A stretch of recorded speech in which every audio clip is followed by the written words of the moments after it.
So thanks very much for attending the presentation, and thank you very much to Mac also for inviting us along today. I'm Natalie, I'm a funding officer, and this is my colleague Sophie, who's also a funding officer. Today we're going to do a presentation just to give you a bit of an overview about the changes that have taken place at the Big Lottery Fund, and also again just a summary of the funding that we have currently available and open for organisations to apply to. So we're going to do a Q&A at the end, so if you've got any questions then please feel free to ask us. We are anticipating, because it is fairly new to us as well, there might be some questions that you ask that we might not be able to answer straight away, but we'll do our best, and if we're unable to then we will get back to you. So for those of you that don't know, the Big Lottery Fund, it's the largest community funder in the UK. Last year we distributed around 700 million to about 12,000 projects using the money raised by the National Lottery players. So that's just a bit of an overview for you. In terms of the new approach, I'm guessing quite a lot of you in here will have approached us for funding prior to April this year. The process was 2 stages. It was fairly laborious. It was a very lengthy process. Organisations were waiting for around 9 months minimum to get a decision, often much longer. All decisions were made in either Newcastle or Birmingham, so it was all done centrally. If you were successful in receiving funding, then you would have been grant managed by somebody in Newcastle, so again it'd be very rare for them to come out and see you. It'd all be done over the telephone or via email. So it was you didn't have that real connection, I guess is what we're trying to say. So we're moving away from that centralised approach, and from April this year we became more localised. So we have what we call hubs across England. We have the Northwest Hub is based here in Manchester, and we now have a number of funding officers and funding managers who are based right across the Northwest, and the idea is to be more local. So in Greater Manchester we have 6 funding officers covering GM and 2 funding managers. Myself and Sophie cover Manchester alone. If you decide to apply to us, you come to us with an idea, it will either be me or Sophie that you speak to. If you go through the process, it will be myself and Sophie that help guide you through that. And if you apply for funding and you're successful, then you'll be grant managed by myself or Sophie. So there'll be someone local that you'll always be able to get in touch with and ask questions. Yeah, so it was a set up for groups that were quite good at writing applications, who are often lucky enough to have fundraisers within the organisation. And it could become a bit of a barrier to grassroots groups who are probably doing really mega stuff out there but might not be able to write the application or to articulate it, or might not have the capacity. And we're hoping that this new way of working means that we're breaking down those barriers, because it will be more of a conversational approach rather than it necessarily being the best bid writer.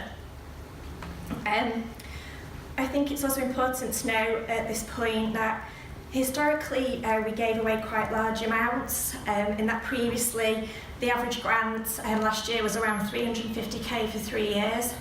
And whilst we are still funding those sorts of amounts and for those types of groups, we're also really keen to work and speak to organisations. Sorry. It is very warm in here as well. Yeah.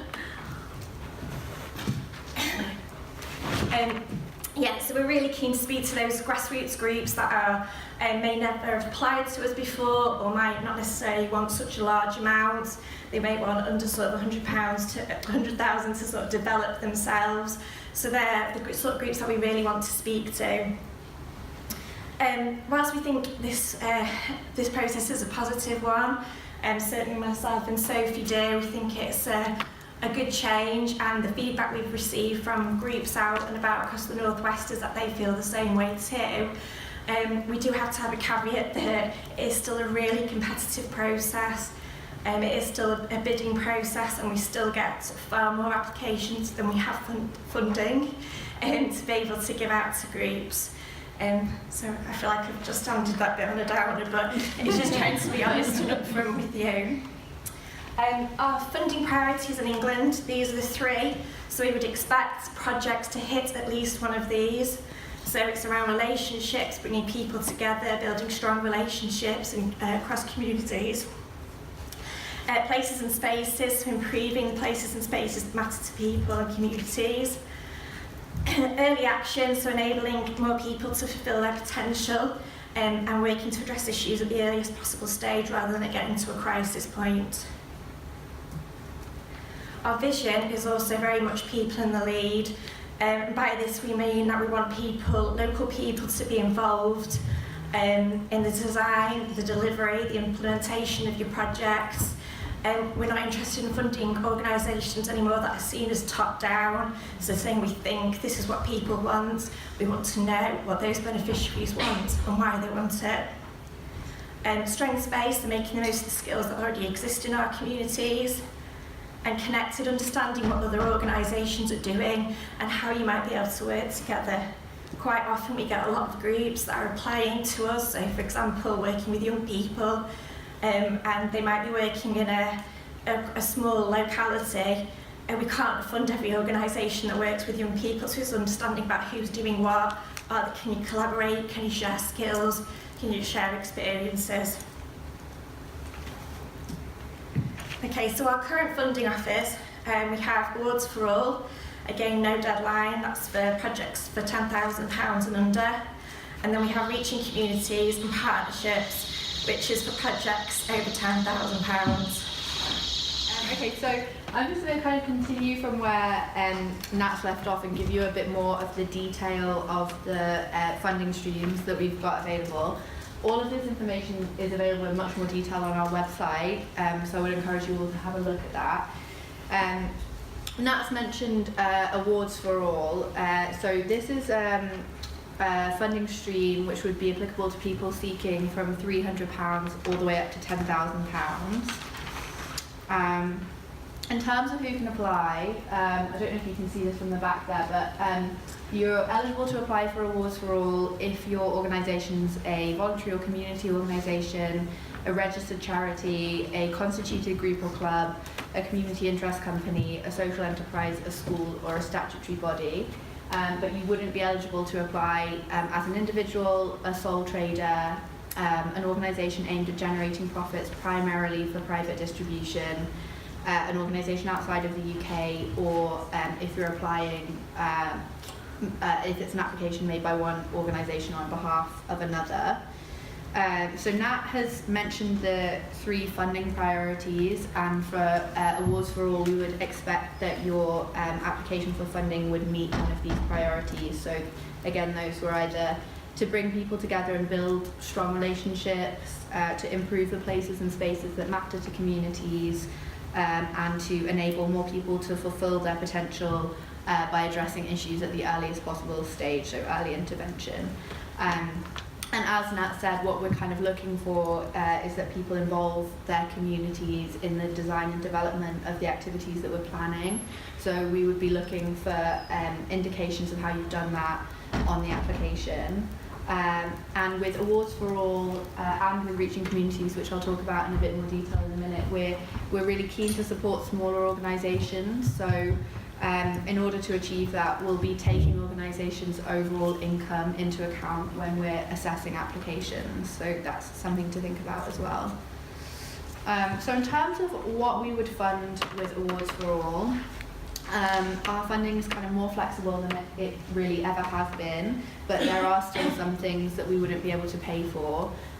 For those of you who are familiar with the Big Lottery and what we fund, this probably won't be a surprise to you.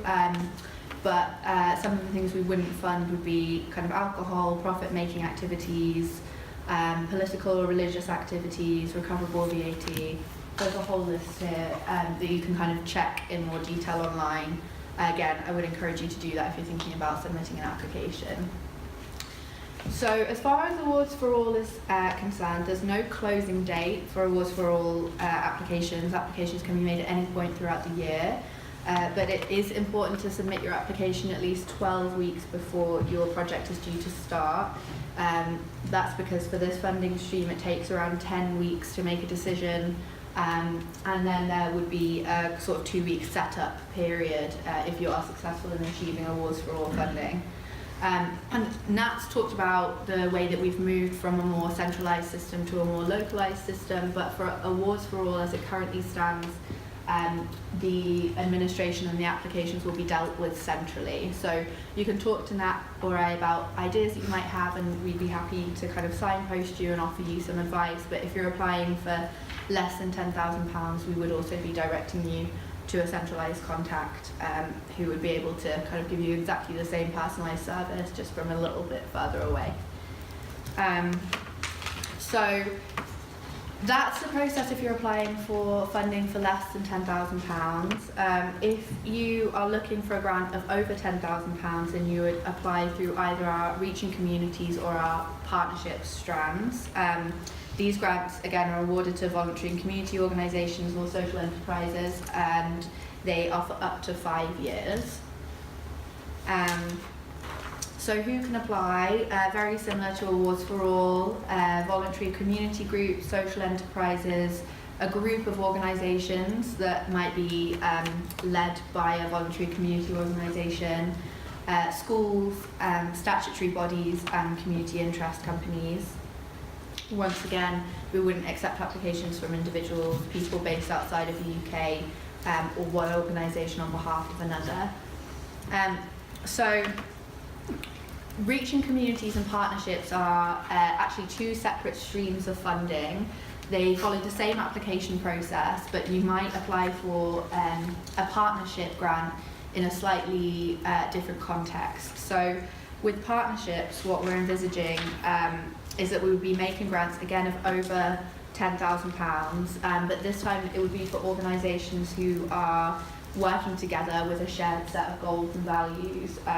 So this strand of funding is specifically designed to support what we call generous leadership and an increase in collaborative working, with the idea that it would start with kind of a set of shared goals and values between different organisations, and an understanding of what the bigger picture for a community or a local area looks like, and that organisations might come together because they think that they'd be best placed to tackle that as a group rather than as individuals.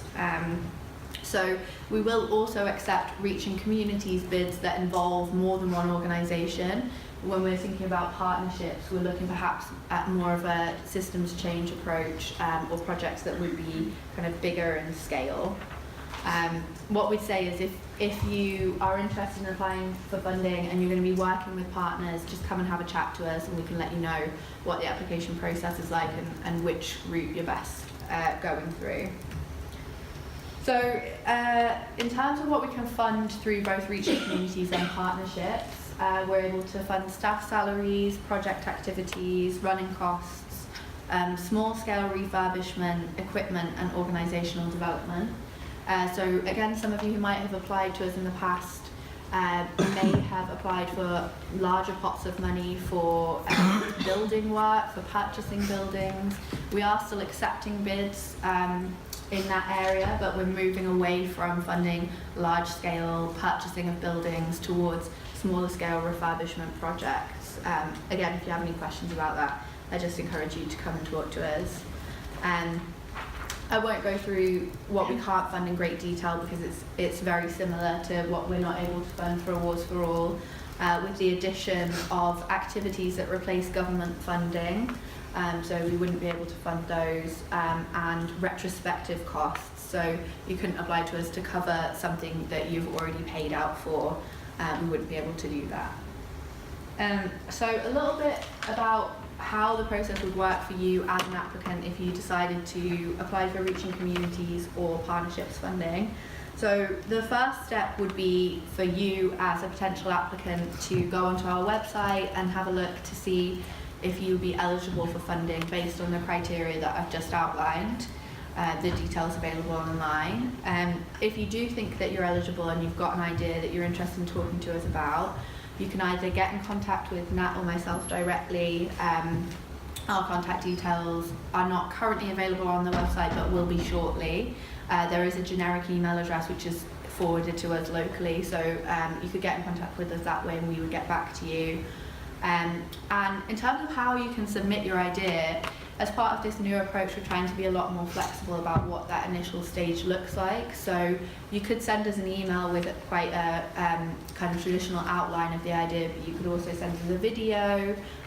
You might call us and have a phone chat. You might invite us out to meet the group that you work with to get a sense of what you do. And we would have some standard questions, some information that we would need to find out from you, but otherwise we can take a fairly flexible approach to this stage of the process. Once we've gathered all of the information that we need, we would take your idea to a review panel where we discuss the idea as a team to understand how it fits in with our priorities, if we think it's something that's needed in the local area, what else is going on. We'll be using our local knowledge to get a better sense of what's happening in the places that we work. And if the panel at that stage thinks that it's a great idea and it's something worth developing, then we would take you on to submitting a full proposal. So we would work closely with you. We'd ask you to address any questions that might have come up at the original team review. We would answer any questions that you have about the process, and we'd get you to submit a full proposal. Once we have a full proposal, it would then be taken again to a decision-making panel, which would be supported by a report that myself or Natalie would put together. So you can kind of see, hopefully from this, the benefits of the new way of working, because we will be working much more closely with groups throughout the process, from idea through to submitting a full proposal.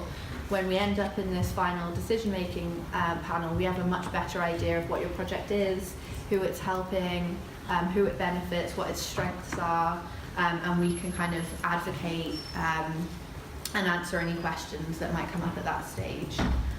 So then finally, if your application is successful, we will also be, Nat and myself will be your grant managers, so we will be offering you ongoing support. We'll have been with you from the very beginning, so hopefully that will make it easier for you to have sort of an open communication with us about any issues that might arise as part of the grant management process. So again, there's no application deadlines or closing dates for reaching communities. We'll accept applications throughout the year. In terms of timescales, this is one of the kind of major improvements that we've made. Whereas before you'd be looking at sort of 9 months minimum for a decision, we'll be aiming to give you a decision and feedback within 3 months of receiving a full application. So that's stage 3 here, submit a full proposal. You should have a response, whether that's positive or unsuccessful, at the end of 3 months. So just really quickly, an idea of what it is that we're looking for in applications. So Nat really helpfully outlined what our key priorities are, and we would want to see that the application that you're submitting aligns with those. We want to see kind of how you've developed your idea and involved the people who will benefit from it, so that you've spoken to people, that you've listened to what it is that they have to say. We want to understand how you support what's already working well in the area, so we're trying to move away from funding in silos. We want you to use your local knowledge, which you have lots of, to show us how you're kind of building on what's happening in the context in which you're working. We'd like to understand if you're testing a new approach, how are you doing that? What are your original ideas? What have you learnt from what's not worked in the past? And why does your idea build on that? And whether you've spoken to other groups who are also doing similar work in the area, and how you can kind of contribute to what they're doing. So we're looking for applications that are people-led, strengths-based and connected. There's a lot more information, like I said, available on the website. And then this is the number for the big advice line, which will take you to one of the central offices, but they'll be able to give you our local contact details. And then there's a general email address there, like I said, but mine and Nat's contact details should be available on the website at some point in the future, or will be available through Mac. I'm sure we're happy to give them out. So, thank you.